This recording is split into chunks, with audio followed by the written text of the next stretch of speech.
hein, sur Mamunyo Sezolika na mokili désormais na chaîne na bino Mbutalika sur TV. En tout cas, beau s'abonner parce que awa to banda ko réfléchir na makambo nyonso, hein.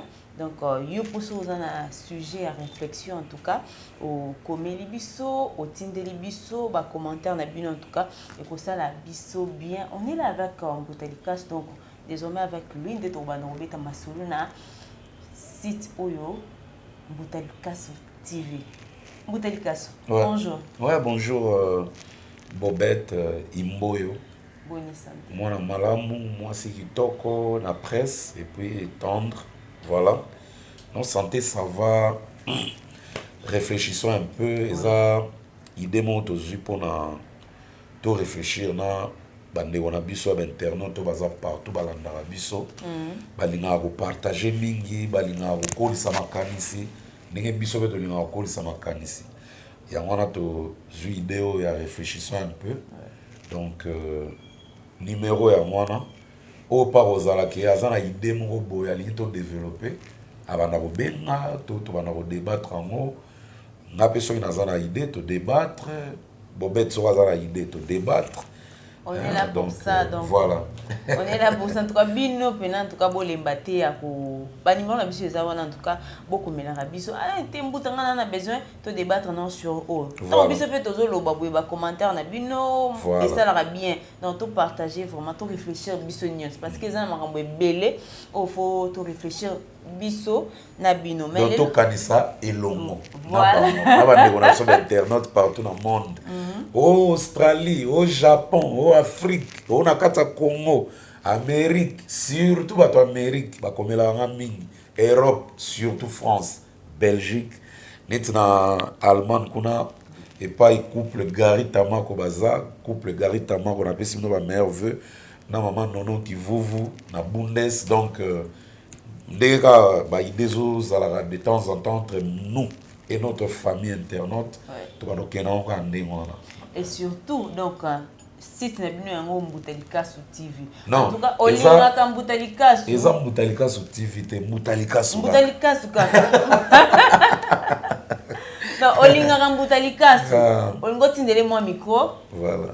Numéro ya ngwana moi caméra moi trépied parce que pour musalo ya avancer so bino boyede biso te bana musu ba boyede biso voilà en tout cas Mbutalika su yango yeli bino moi ozata na trépied moko na ko ndako o eza soki wapi en tout cas numéro ya téléphone ya ngwana ka partout oza et comme on a RDC na facilité Mbutalika su l'autre réfléchir un peu sur l'animation dans la musique voilà question na ngali bosso ezana rôle nini animation et la ranango na musique bon la musique na biso ou encore na musique générale.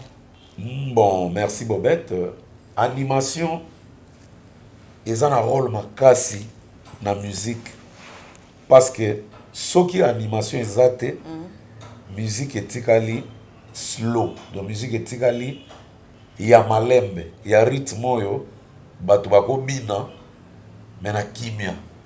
Donc, Robin a un partenaire na yo, to Robin a yo moko. Non, on a to kotina rumba. Bon, rumba, to n'importe quel rythme. Ce qui animation exacte et comme rythme moko, ya malembe o Robin a un partenaire, no to Robin a yo moko mais sans que o toka. Donc, ozana contrôle ya pa na yo et puis ça ramène ba pa mo kaka.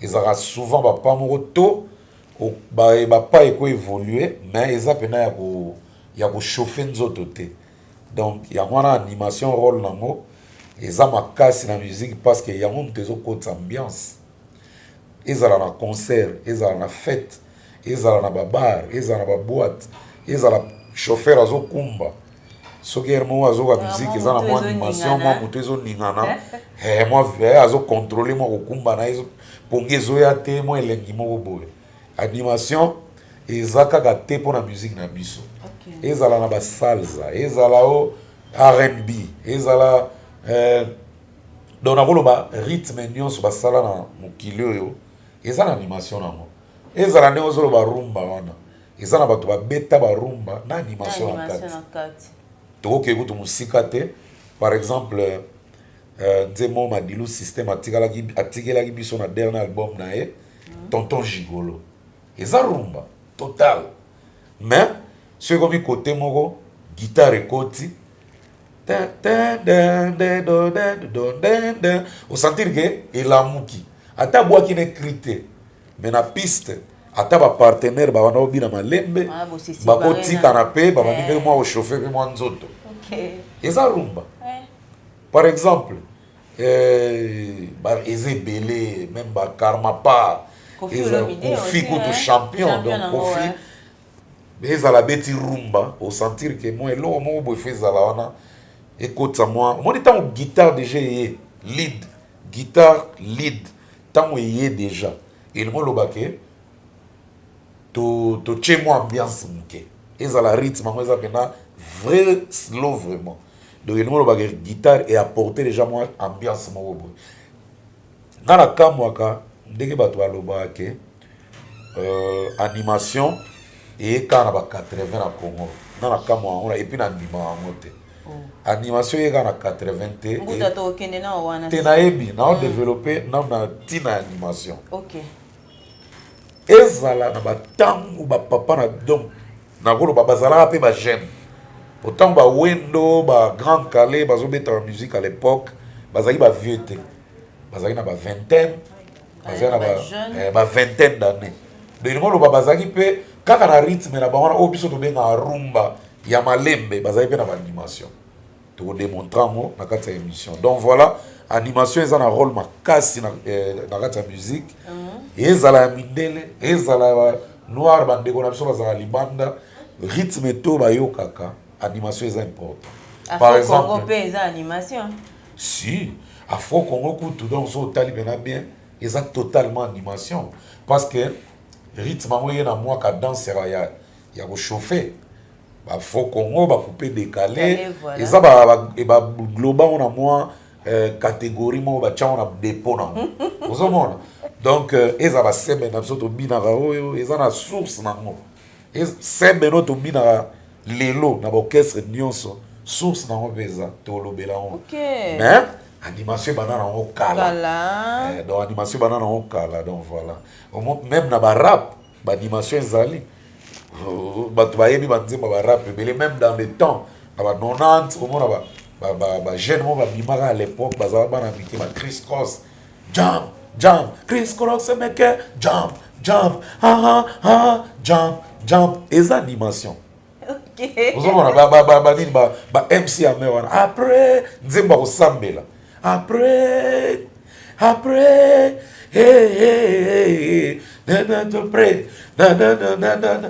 tout près ozomona animation eza mais eza na rap eza R&B eza Michael kutu koloba te baanimation esalama ebele pourtant déjà azobina azotoka seke eza ja moment animation même buta musique classique mpe batokaka wana mpe eza animation oui musique classique mpe eza na babranche eza na bato bakenda na musique classique bayebi eza na temps bro eko musique ezosomnole bino ekoti bino bokenda makanisi ponge ye eza mpe na temps moko kaka musique classique wana baviolon bacontrebasse biloko to me bachauffe mpe place mpe boza babos mpo wana mingi bato baina otala yango bato ya mbongo bato lokwa baeric mandala le docteur des ignorants, Dédé Moupassa, honorable le président, Willy Mandala, 3500 esprits, Yakuza, on est dans la musique, on a Jean David qui a monté Coca-Cola, José Moulumba, les Bogards de Birmingham, monté ma Béni Bassa. On a musique na bango. Donc c'est la musique classique, on a Madame Neti, José Moulumba, Boyena Béni Bassa, tu le vois, Clarisse Tanga Mouyembe, Ayana Guylaine Antebe. Donc, il y a Willy Moucheni dans la musique. Voilà, la musique à ma boss, ok. Et d'abord, ils en ont cher. Okay. Et puis, et même dans l'horizon tout. Sourire, kolala, kokanisa. Même musique auto sotaka, même ba concert ba wenge, ba quartier latin, ba fali, ba héritier, ba faire, ba fabricants. Et qui me rappelle mon père, faire azoyemba. Ozongisi pe makanisi dans le temps mamo banonsa na période wana ezape na temps mo pe ekopiso pe posa kolela mélodie to elo mo ke nango eko donc musique ke na na ba facette ebele alors musique tout eza na partie animation partie animation il molo bagate que non faut Bercy moi na to Bill Clinton to nono atala ko to vira so dudo adula kota non ils ont ba genre animation par exemple nzembo moko erenia pe na Congo matinda mama na yo na tanga lipanda ozoma te wana sans souci muta bakisa bongo ba ye ba ora ndenge na bongo si omone tite ba bongo c'est benekoti mais animateur te mutazo anime saxo mutazo anime donc ozomona musique congolaise ils ont en fait musique ils ont ba richesse moko bo olega animation abwaka animateur mutu Monto boire animation, mais saxo, verkis maintenant donc bien, bien,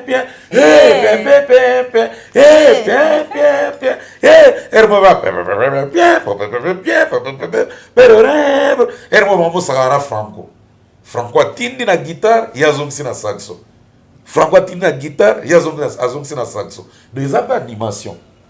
Ezala ba polo yaka ezana parti moko wana pe polo la donc après partir koyemba wana Franco akota guitare moko wana eza pe na animation kaka donc yango wana rôle ya animation na kati ya musique donc eyaka na mwa chaleur moko boye esika bato bazalaki na mwa mawa to esika bopemisaki cerveau après bolamuki. Ok, merci beaucoup Mbutalika pour l'éclaircissement. Mais est-ce que c'est vraiment obligatoire que la musique faut la rendre en animation en fait? Oui, toko lo bapé est obligatoire, toko lo bapé est obligatoire. Pour nga na yebi ba artiste mususu abeti rumba pe mais non mais ezala kaka, c'est important. Parce que à table tu as concert acoustique. Oui. Et ça na tambo guitare fait là, il faut ba toi côté na moi ambiance mais acoustique. Vous avez pour et ça na ba acoustique mususu ata ba logo kanza ne ba beta wana. Goodbye, goodbye, mommy and daddy. Goodbye, goodbye. Et logo les animation. Sorry. Ils ont get goodbye, good. Et ça animation. Ata parti moi eba sabela kankolo kiku sabela kankolo. Et ça animation. Nozo komona na tanga mokili la c'est lo quoi. C'est lo quoi kaza animation ezali. Ozomona. Ata o kaka na kei na kuzonga mobembo ezali se oyoka parti mo na guitare ezobeta pena lo wazaiko mais acoustique donc voilà donc eza nakoloba animation eza très importante na musique pour ce que animation eza te bato bakoya na concert balali pour eza na banzembo mawa oyo mutu pena akei surtout bino basi bomemama makasi okei pe biso pe kangami omona te ba concert msomona bato balali peta. Donc il faut que l'animation ezala oh et la musaka et ça c'est important vraiment. C'est important pardon. Yango pesa na ba fake ni oka ba beteli bino ba kumbe kumbe na moko yango ba générique ezate. Te wana ko te koma ki ba 50 rythme mususu. Mais kaka ba rumba na ba beta na ba fête ezala pe na ba partie animation. Ouais. Ezala ata ba oke jazz le doyoka banzemba mo yoka chibondo bondo. Eza animation. Ozoba oyoka ba blow sur wola ba franco basala azo rapper na anglais mo lukuta do dido donc les animations donc ils ont même ba taboulé ils ont les animations donc ils ont même na danse ils ont même na chaleur ils ont tout go rumba ils ont rumba là lisakate ils ont na banzembo et betami bandel tisuka ils ont na partie ya wala ola musaba tuté ils ont na rumba et betami ils ont na partie ola so que par exemple na nzembo fali associé ils ont rumba mais vous avez senti partie mo bato la muki voilà koda suka wana vous avez tama bina amour so que kota héritier ata mote mezo qui ils ont na partie moko pe azoyeba te mais mutu pa kolamuka mwa muke meza rumba ozomona donc eza na ba facette belle animation mais eza bien importante ndenge utoloba OK eza importante Mbutalikasu Et ça, la makamore l'Obama depuis que selon animation, bien selon musique nabiso que ça na zaiko ndenema animation la musique nabiso. C'est vrai? Bon, moi j'ai réfléchi un peu. Avant, bah nono atalaku na vie na so bébé. Baya na zaiko na les années 80. Nous on faisait déjà l'animation dans zaiko. Na banzembo kala o to yebi tan zaiko salami tan bana be voloko. Atata on evolo ba emba nzemne mo ba renyaka boye ba sombela eluzam. Eluzam wana eza pe animation. Ozomona eza na animation evolo kuta anima pe na kati wana. Eza na banzemba nyoka longo basala ya kala tamba ya okamata kantini okende na douche la la la la oluke kosila ya ngoe elegi azai kosukate kamata nako elegi azai eza ba mama vandi na ya ngoe eya eza ba biloko ebeta ma vamba vena so ba nono atala kubaya ozomona donc ce tolobike. Oui, autour de question que Zaïko me en animation. Moi, je peux contredire mon que Zaïko y a un rythme. Il y a machine à kao to minagati lelo oyo ba jeune ba zwati ba koma pe ba papa ba koma pe ba koko mais à l'époque Zaïko ba jeune ba na mpepé moko ba baxi 1+. Donc Zaïko pona nga ba ya na animation te mais ba ya na rythme moko et la muka lisusu makasi ko leka oyo ba kulutu machine à kao tak tak tak tak tak tak tak tak tak eloko wana ezalaka te muta kota yango bena c'est Mary Jo. OK. Ozomona bakenda voyage mon à Point Noir à l'époque bakenda beta na Point Noir même papa ba beta lisolo yango ba tout ya Zaïko presque ba beta lisolo ba nyoka longo ba nani ba vina so ba ya lengos ba bimyomba les pères à leur âme ba tout nyonso Zaïko ba yamba na interview ba beta presque lisolo yango. Donc, on a concert à Point Noir, na retour na bango. Tant balali, bazo na butu train de baruna mo ele la. Tak tak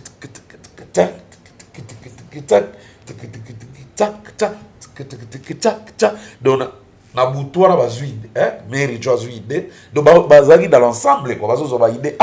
Mais loko et quoi porter pe moi mais quand on doit zuper Mary Jo pas zo mais qui na baguette na pas à créer la mosco rythme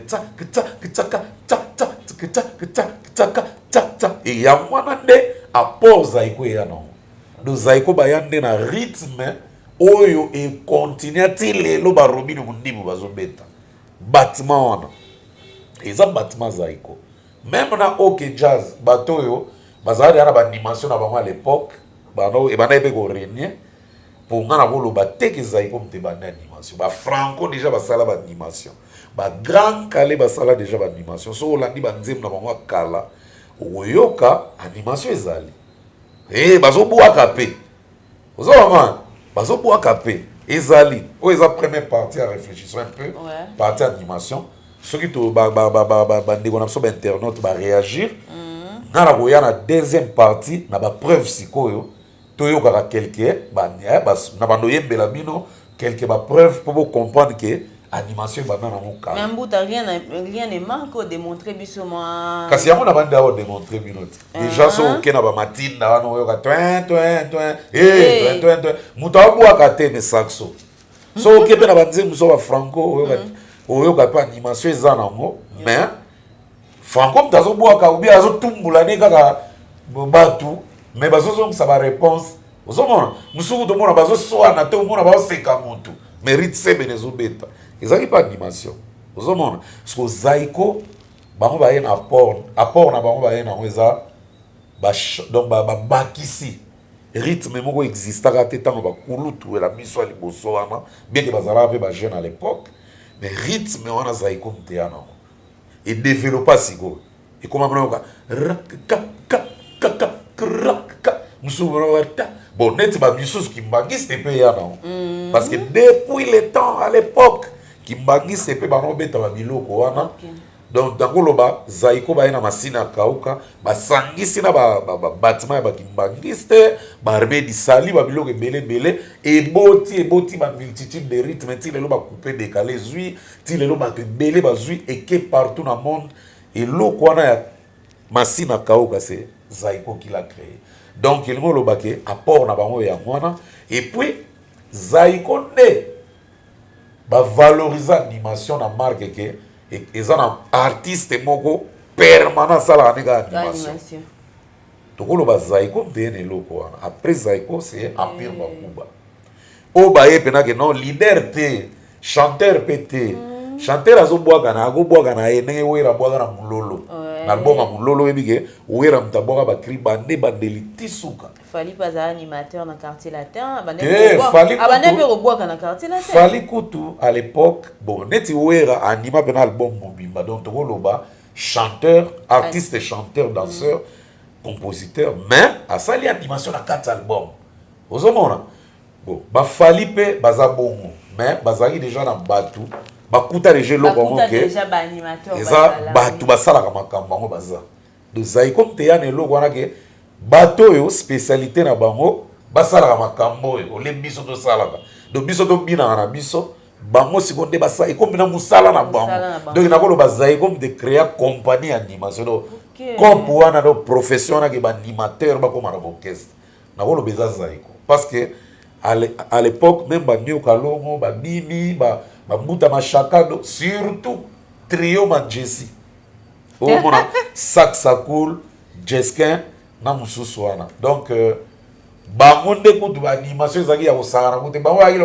bazwa nimende ba James Brown ba na anime à l'époque ozoma ba ina onsko na ninga lingala siko anglais moko exista raté mais bon en fait na ko revisiter pour moni kimi na muntu pour na yela bino ba genre ba animation ba na osala au mona bra que non ba to ba grand animateur et puis ba ko isa pe ba mira na ba concert même buta ba animateur ka ba ngwana ba tala ko non atala ko ezala ngo komba muntu atala ko ezala komba muntu eza surnom ozomona neti bavena so munzuluki mombele na bisi bamota trop vena so non à partir ya mikili bango nde mutu baya na eloko wana bana tobengaka bango atala baanimateur parce que eza na bazalaki na vie bebe bavie na biso ya kitambo donc bango nde baya na eloko wana me bazalaki na crime atalaku mama zekete zebola etikala et puis bano benga bango batalaku déjà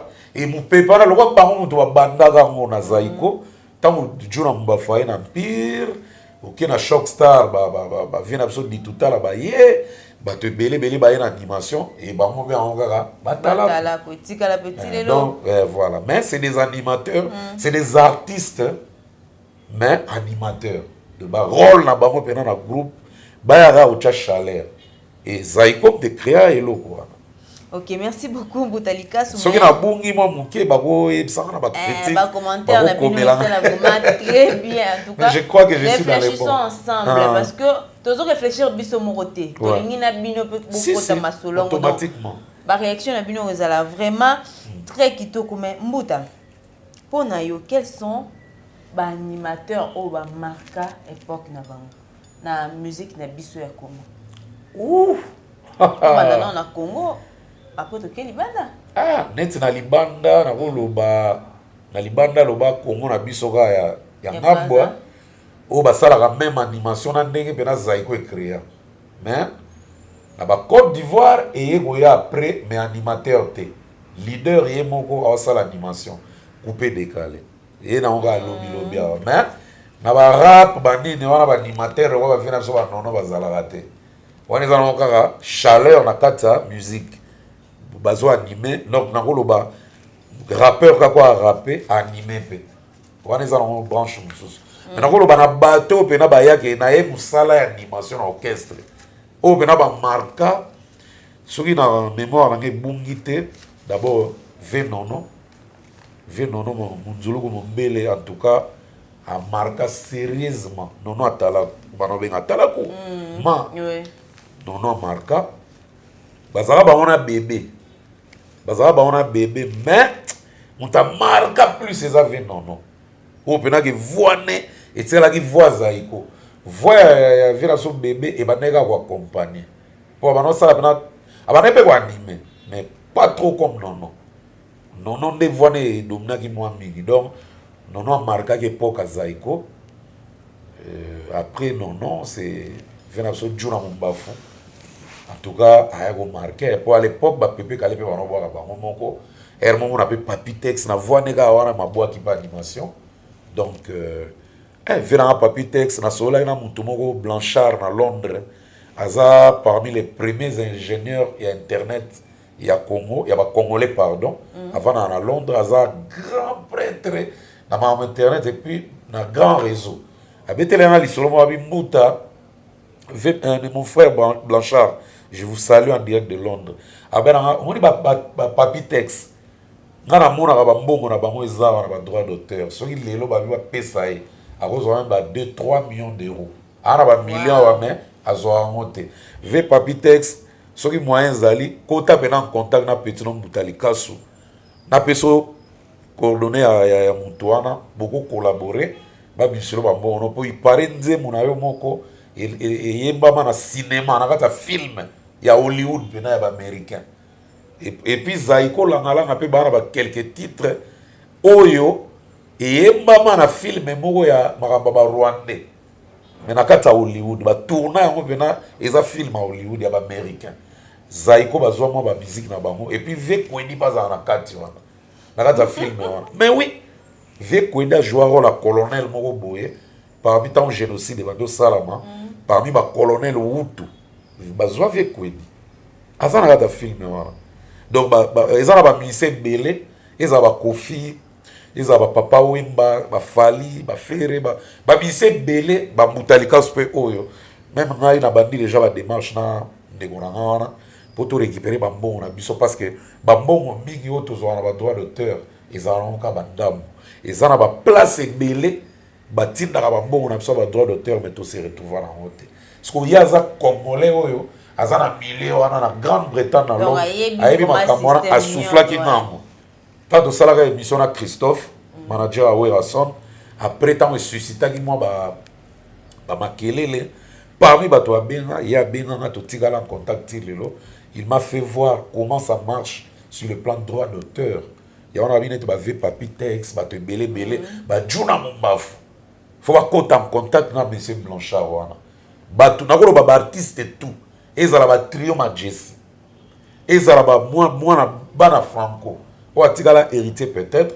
ba kota en contact na monsieur Blanchard en tout cas azana posa a casser loko wana parce que azo que la artiste na zo mawa tozana mbongo vraiment te tozana maturité tolingo laksa que tozana mbongo tozana na mbongo tozana makasi te ozomona ba artiste mususu bazo donner biso pourquoi parce que baza dans le nord alobi asalisa ba télé na ba mboka ebele mais na Congo akokosa la télé te pour ata ministère ata bato baza qui de droit ba yambaka ete et pour tes apports bien à biso. C'est aussi ça le problème. Donc avec, en tout cas, j'ai plaidé ce cas. Il y a monsieur Blanchard, il y a artiste pardon pour monsieur Blanchard. En tout cas, va compte à contact, na tchaba moi en liaison à monsieur Blanchard. On a récupéré bon on a droit d'auteur. Et là on a déjà même Werason Nengazalion a expliqué à ma cambouana par rapport il y a ma manager à Werason à l'obag na émission. Abagi oui, il peut avoir raison mais oui, Rabambo, on a droit d'auteur. Et ça, on a été formidable. Oui, on a millions. Et les artistes qui ont des millions, alors, il y a plus de trentaine. Wow. Plus de 50, plus de trentaine. Il y a RDC. Il faut tout ça liste. Bon, voilà ce que na sengi na artiste et tout. Ba benanga, to ba komelanga, na tchaba en contact na monsieur Blanchard. Ba traité ba kana bango directement na monsieur Blanchard ngana lingo za l'intermédiaire à mutu te pesa mutu ki abato soko des anamo awa mais vous pouvez vous retrouver sur bo betina embala moko il y a des formalités à faire et puis à aider bino et au kende bien ezala ba comédien ezala ba plasticien ba tout autre nyo satanga miaza artiste boyeba ke ba droit d'auteur na biso o ya partout na monde. Ils ont stocké quelque part. Ils ont l'assassin. bien que bafuta ba biso na sasen toi et uta ba mboka partout na monde ya et vanda kawana bato bazwate yango lo ba na mbuta soko za mtema malamu parvenir message yango ta na tangi ko ba papi texte idée wana elinga mbala est-ce que y a eu déjà vendu ça là to bande ya ba démarche et aussi na mo ablo mike to bande déjà au réunir mais na elo lobi bato ba marka juna mba fa marka na choc na Empire Bakuba. En tout cas, il a marqué son époque. Ouais. Blague à part, il a marqué son époque. Il a fait son temps. Yemoga a peut-être à stoppé, mais en tout cas, il a encore le souffle. Non, âge est raté. À l'époque, âge est raté. Âge est raté la musique.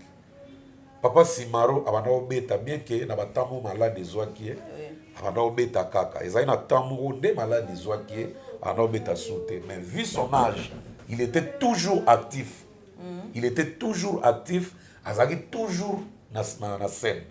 Tant que comme âge, il a avancé malade des yeux, à Tikaki.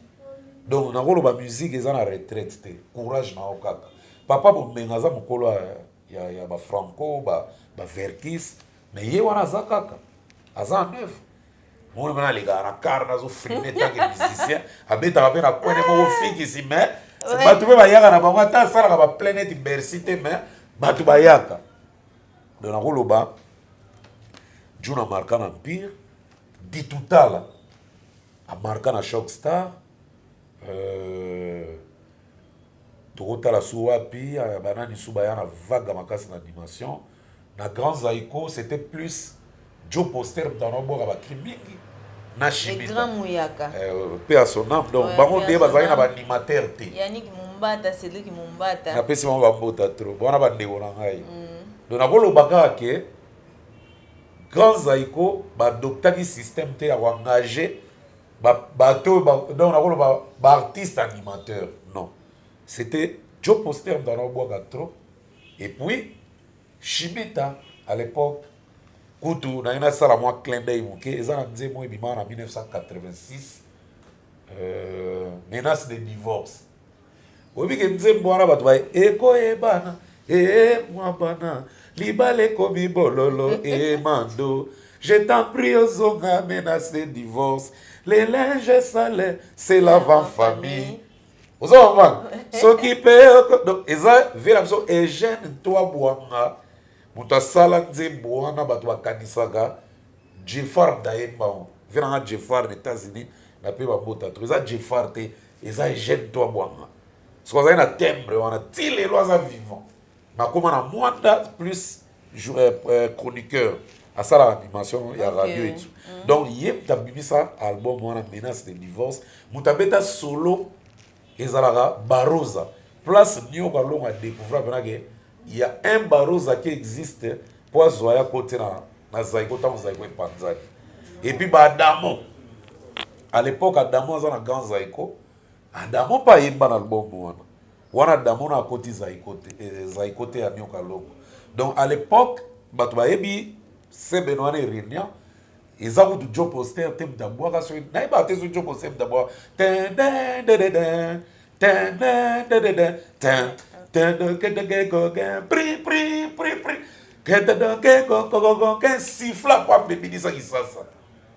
viana marca et jeune toi bon lelo azana mwanda chroniqueur na radio batu ba yebi baza kuna donc c'est aux occasions une fois comme mwanda to interviewer oui et so tali après wana après anti-choc anti-choc tamoye muta renia qui na animation na nous na journal pour ver Bozi vu forme physique il y avait journal azaki na mo na vive simbarate ba yokani azue na anti-choc mais après ça que tâche on a que non give quand on a une animation on a bilo mo ba yombe ya bien quand on a une animation alors vient so give journal a quand on a une animation anti-choc ne bandeli donc ezaki journal on boaka maza chanteur aza artiste et compositeur. Et puis Bozi na yemo ba na boaka na t-shirt na ibandeli ya omoni ba bazoya na bango pena no mutute o yagoya azala sociétaire kaka pour animation bazoya na nute tango bango ba boaki Et oya na mupepe ya Walingonda. Walingonda wa boka na la reine de Saba, aboka na banze musupe bima na Kongwawa, ozomona. Aboka mo ba asala pe époque na ye. Walingonda mais yazaki animateur te. Azaki tout, chanteur, danseur, compositeur, animateur. Akindar. Akufa. Akufa. Pe asona. Ozomona. Toi qui bien na ba fifi mu funde et apprenez. Excusez. Apprenez. Ba yozo sikoyo garçon mona ni vina mona ni vina msomo kombe kuto ekimi mo mukego ya yenda ko koma sko animateur mona njili mo go yende mdako zo sko rôle wana pena ke no ya yemba gate mais animateur kaka kombo ne kuto ekimi nga so bolimbisa muke wa yebi komba tindela mais na ozo e ya na pour a marquer penza. Alors à part époque anti-choc grand langa star ba on peut baza un animateur te ba on zaki oyoka vejana na tindiki oyoka voloka tindiki oyoka buzi oyoka boido bai bango mo ba sala pas animation à part wana Lita Bembo ba Lita Bembo yemo pe bana boaka hermo pe lo mingo hermo donc bazaki bango mo ba homme orchestre donc ezaki kutu teko animateur bien engagé donc ezaki bon même OK Jazz c'était comme ça donc bazaki animateur te mais ba animateur venant après génération ba Shock Star ba anti-choc ba Zaiko vive la musique après ba système en boire d'ensemble to chanteur mo azotinda ba zongisa nouvelle génération pe ya oya OK eza ba dissident viva ba wilo longomba vina nga wilo na peso ba mbota to tetia mabe parmi ba to bena ba sala bena que non donc na kolo ba yeku tout eza ba Luciana na ba vina so fafa de molokai mais a wilo aki président si wa mouvement wana teti aki muli petit na bango mais on dirait toi le baro ye bara briller après na émission a wilo président nouvelle génération de la République démocratique Droumer a yen bagate mais grand moutavuya a wilo na pe ba mbote donc ba on pe ba na animateur te ba na ba on ba na système ya tak bena ba on so what time ben two time ben three time ben ya wo bila zoa acha na animation na Alex Kibuisa voilà ozomona donc ba on dem ba bibi c'est lo voilà what time ben two time ben hein donc et puis Lidjo Kwempa Mdazaki le animateur principal mais chanteur. OK. Ozomona Boaka danger basalaka soki des albums mais Lidjo Kwempa traumatiser viva mabe. Ozomona après ba on ba monza premier pe baza yemo anima na kati album na ye ba defao alors on dit tout à l'heure mon yemo azoboaka après wana te omona avant ya wenge oya. Kester P. Azaki yemo ko na Victoria azoboaka ba cri. Ba yemo presque azaki pena homme orchestre, donc chanteur, compositeur, animateur. Ça c'est Victoria. Et après cette époque-là, il y a époque ya Wenge. Parce que époque à Wenge, animateur mo azalaka nanu. Animateur mo azalaka nanu mais a marqué pena te ndako marqué pena na Wenge c'est Roberto Nkokota. Roberto Nkokota Dylan Cry na pe ba mota trop amema biso na monde mususu Zaiko eza Zaiko utoka bwana vina biso dudu adula aya pe na pora sala pe génération époque na ye uzomona côté kuna beta bakindaka bébé manzeko sala pe bakamu na ye ba ekindaka mulai pe nate amarka na machete likwa mbola kata ye asala pe époque na ye mais na tant Zaiko kabwadi Dudu adula ina M+. Ba comment ils ont dit on a fait absolument non. Donc comment il va apport mon go Dudu pas marka. À part Dudu adula na époque à Zaiko, tout le monde na langa star, garçon ba yaka fait absolument boime. Comme na eba te za mutu mo ba na ete so za fait absolument dikirwa. So za ki basé aller na ebité mais il y a qui na chanter mo pas continuer ka ko boire ba animation. Mais tant wenge ye c'était Roberto Nkokota. Roberto Nkokota, ça à l'époque, n'a pas Tutu Kalujaye. et na ba quartier latin tout monde ba banani ba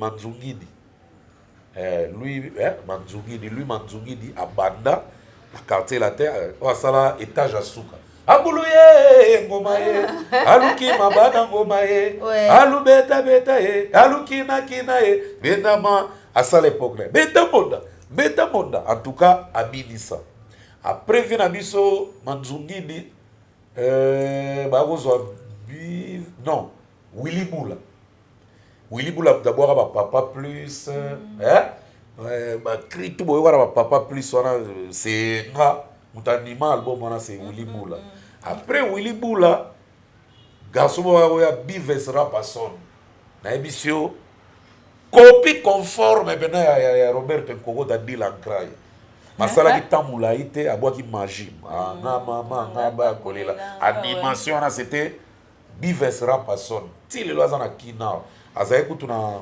32e anniversaire à quartier latin na fiking bato amona ki après bivesra passon et yago yaskoyo somono dolce parabolique loi ultimatum donc somono yaki pena na griffe mosusu ya vuya lisusu neti ba juna neti ba nini mais apportant na quartier latin somono dolce à l'époque na ensemble na Moshi Lipasa bayaki pena na époque na bango c'était bien et yako sala ke tant au quartier latin et kabwani ko fait aux CNN basomono bakena basab le CNN a sali pe époque na quartier latin et tant CNN époque na epezaki umelaki penate c'était je crois 2 albums Attentat et puis Force de frappe après tu au mona Kérosène na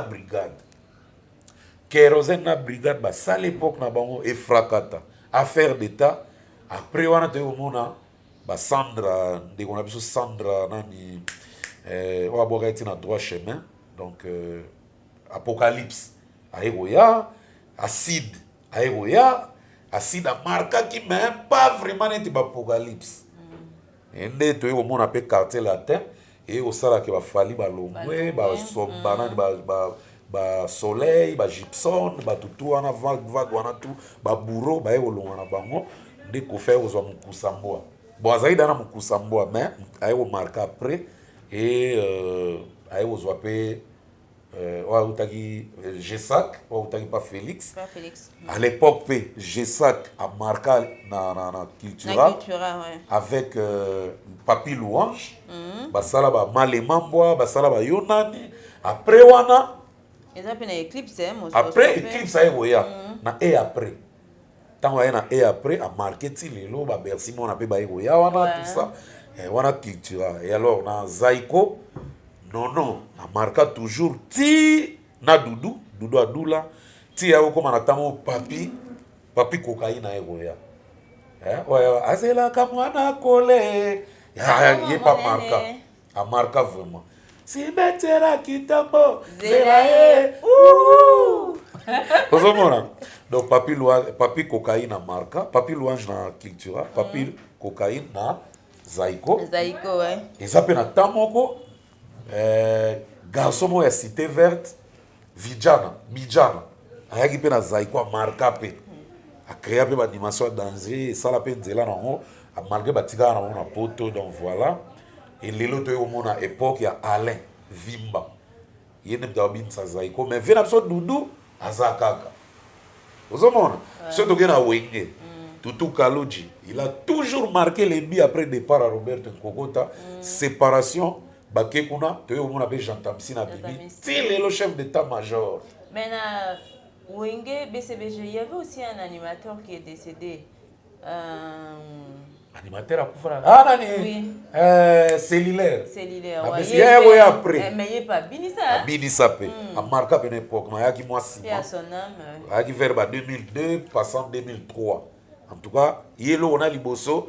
Et on a dit ma primise. La la la la la la la la la la la la la la la la. Donc il pas marqué donc cellulaire à part cellulaire na BCBG tu es aux ba petit na fusée il pas marqué donc vraiment BCBG c'est bon animation ça toujours pour so côté na ba boîte ba concert na bango des fois malgré album na limité oui na Wenge Maison Mère on a eu des époques aussi Bill Clinton a marqué vraiment l'époque na Wenge musique à Maison Mère et puis c'est Léo Scram plus 10 ba marqué bena bango comme des jumeaux mais Bill a bitumba au Saranate après wana mutayaki nani de mukuse tango bila longo ya fuenge de mukuse yana mfuenge yana banina marke bango bagi nzela mona kene pas marka et à part wana tu vous appelez brigade a marka pe époque na na Wenge Maison Mère tu vous Lobeso il pas marqué époque na Diego ba marka et pas Dolph P Diego Azalaka tout ça na Chirac garçon Chirac la petit mukebo akoma leona ba Lubumbashi kuna et tout ça qui pe na Washington il pas marka patata en tout cas c'était trop bien chez moi Mutalika sur ba marka d'abord c'est Léo a marqué un album à position de tir il a fait vraiment l'époque position de tir attention bien en tout cas c'est Léo a marqué et après c'est Léo François Mitterrand on va voir qu'il a besoin non, à tout cédé. Après, ils appellent à Yoji, Yamati, Yoji, Yamamoto. Tu vas nous bénir Yoji. Azaï, tant à l'ongé chez Bisso d'Agoumou d'Abdazoaki, à Mima na Poto, Azana Nantes, n'a pas essayé de trop Choubeka. Yem d'abord, non, à Twitter, yo, Francis Keboula, Miguete, Bizadona, ben, yé. Ah, maman, Yabina, Kwabimo, Gara, Ebora. Donc, il y a beaucoup des animateurs qui ont marqué. Et vous allez tout ça, tout ce qu'il y a la deuxième étape. Il y a réfléchissons, il y a animateurs. Comme ça, tout côté, ça s'ouvre comme on.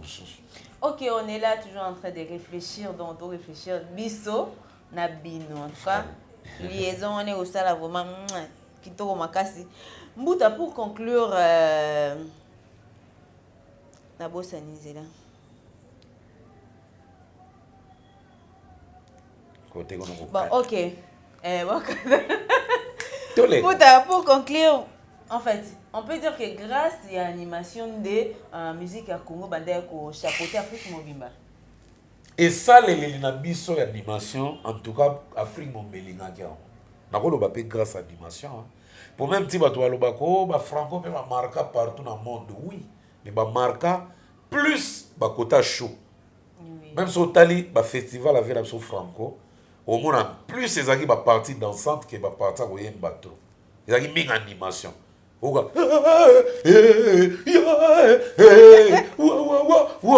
Franco tu c'est là on fait comme on plus mais bateau donc ils ont plus va partie chaud. So tali pendant ba orchestre tous les gars à Congo ba animateurs non ba artistes les gars à Congo c'était plus les animations de Yantema et ça là que Congo to domine Afrique bango ba yeko lamuka tant pe ba na ba animation ba décalé na ba nigérien na ba sud-africain de ba yeko lamuka lisusu na Congo Brazza to assistant na ba Fernand Mabala ba boka bango moko ba batou de la capitale ba Pamelo Muka. Mais Mouta marque une animation à Congo dans Liboso, c'était Kilambongo extra musique. Kilambongo avec des logos boé marqué époque. Après tu as Arafat. Arafat DJ Arafat. Arafat maintenant animateur extra. Il y a Kuta Kilambongo. Après tu as Kuti Kilambongo et au sein de Kilapati qui a continué. Tant que vous marqué de l'autre côté d'extra musique internationale, États-Unis ont marqué. On a boire un hélicoptère, on a boire un belé. Il a marqué vraiment son époque, États-Unis. Et dans la patrouille des stars, Biraman, en tout cas, félicitations, il a marqué vraiment son époque. Donc, voilà, donc, Colby dans l'impression des As, ça va aller, animateur, on a tout cas, a marqué grave bien dans Congo Brazza. Et tu es au monde, aux États-Unis, Zaparo, il y a un extra après. Les autres, comme époque, donc voilà. Pour nous marquer, tu stopper dans la deuxième partie, tu vas marquer les sous-sous. Ok. Voilà. Donc, réfléchissons un peu. Donc, ça émission Nabino désormais dans Boutalikas. En tout cas, beau s'abonner, partager, beau aimer. Boutalikas. Voilà, beau aimer surtout émission Nabino. Voilà. Tout ça là toujours pour Nabino. Boutalikas, je crois qu'on est à la fin des réfléchissons un peu. Voilà. Il y a mon lelo, je crois, un mot de la fin. Hein? Bon, un mot de la fin, Nabi, tout ça, bon, on a internaute. On essaie quand même de réfléchir sur ces points de l'animation, l'importance de l'animation dans notre musique. Contribuez, écrivez-nous en masse, aimez et puis partagez. Donc, on est là pour vous et vous êtes là aussi pour nous. Donc, après ce qu'on a Jean-David qui a monté Coca-Cola. Oui. Il y a Sakatia, mais en direct de London City, Salon Up Air. Après ce qu'on a Lucien Chamos, le propriétaire de résidence en Cassias. Famille Gary, Tamako, na Bundes, na maman, Nono Kivuvu. Clarisse Tanga Muyembi, Motema Guylaine Antebe, maman Tessi. Après ce qu'on a José Moulumba Bogar, le Bogar de Birmingham. Et je salue tout le monde, place Boza. Donc en tout cas, restons ensemble, restons branchés, on est là avec vous. Ok, merci beaucoup Nabino. De partout, Israël Panzou, Bobby Yankou, Hermine, en tout cas, je te salue. Asaël, Ariel, en tout cas, gros bisous Nabino. Merveille Mava, à toi aussi, je te salue. Bino Nyos Bolandi Bisso. Grâce derrière la caméra, je te dis un grand merci. Merci grâce. Jeune caméraman, jeune monteur. Donc, on a évité de violer la Constitution. En tout cas, Azad danger moi à la mission. Grâce à PC Bambota trop. Ok, merci Nabino. On se retrouve prochainement. Bye.